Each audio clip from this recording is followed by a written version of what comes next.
Le marché du travail n'a pas toujours été facile pour Sophie Ouellette. Qui est une personne très impulsive. Je suis syndrome Asperger, autisme, donc avec un trouble de la personnalité limite.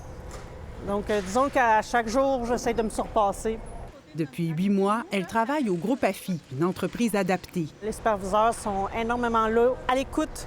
Donc, quand on a des problèmes, quand on est triste, je sais qu'au fond de moi-même, j'ai toujours eu cette force-là. On dirait le fait d'être dans une compagnie que je peux vraiment le montrer. Ça, c'est génial. Le Groupe AFI compte 650 employés dans ses 6 places d'affaires, dont 82 % vivent avec des limitations fonctionnelles. Le tiers d'entre eux doivent composer avec un handicap physique, un autre tiers avec des problèmes de santé mentale et le dernier tiers vivent avec une déficience.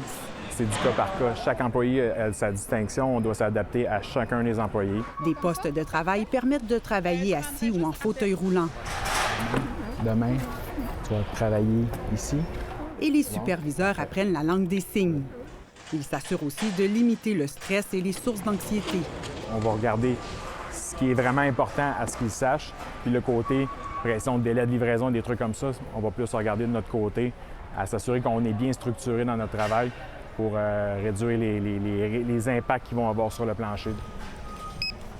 Je ressens moins de pression de travailler ici qu'à d'autres compagnies où que peut-être ça irait plus vite puis que les superviseurs seraient plus demandants. On continue notre cours vie locative. Toute une gamme de formations est même offerte sur place. C'est des outils à travers différentes formations, mais aussi adapter le travail vraiment au niveau de la production, du plancher, comme on pourrait le dire, pour s'assurer qu'effectivement, ils soient en position de succès lorsqu'ils vont intégrer le marché régulier. Les subventions du ministère de l'Emploi du Québec couvrent le salaire minimum des employés ayant des limitations.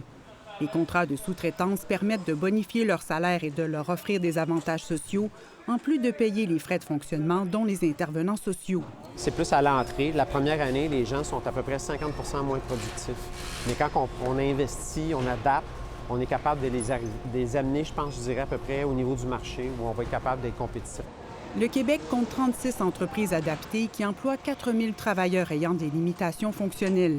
On a tout près de 110 000 Québécois encore, des handicapés, des personnes handicapées ou vivant avec des limitations qui sont fonctionnelles, qui ne sont pas sur le marché de l'emploi. C'est sûr qu'on ne croit pas qu'on va être en mesure d'amener tous ces gens-là au niveau du travail, mais c'est des indicateurs qui nous permettent de croire qu'il y a encore la place. Vos tâches, c'est quoi, vous autres? Le réseau espère grandir une fois le ralentissement économique terminé. Ici Marie-Claude Morin, Radio-Canada, Boucherville.